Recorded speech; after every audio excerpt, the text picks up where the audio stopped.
दोस्तों, अतृप्त आत्माओं की कहानी कभी खत्म नहीं होती। गोवा के पुराने चर्च में डायन नकीता के बारे में बहुत बातें हो रही थी।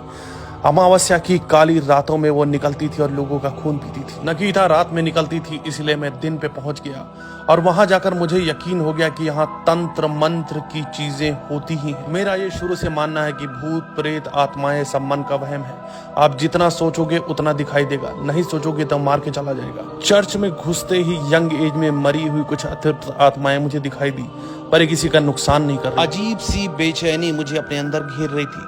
फिर याद आया सुबह जो छोले भटूरे खाए उसकी वजह से कच्ची डकार आ रही है। फोन करके घर वालों को बोला कि खाना मत बनाना और आगे बढ़। ये देखकर मुझे बड़ा अफसोस हुआ कि 2023 में भी भूतों के पास लाइट नहीं है और वो मोमबत्ती का इस्तेमाल कर। एक कुत्ता वहीं पास में छटपटाने लग गया। मुझे समझ में आ गई नकीता ने इसके ऊपर कब्जा कर लिया है, पर जैसे ही पार्ले दिया उठ के भाग गया साला।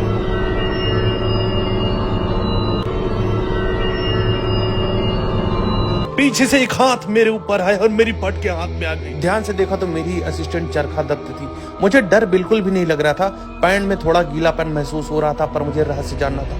मैंने झुककर वहां देखने की कोशिश और एक आवाज आई, Just looking like a wow.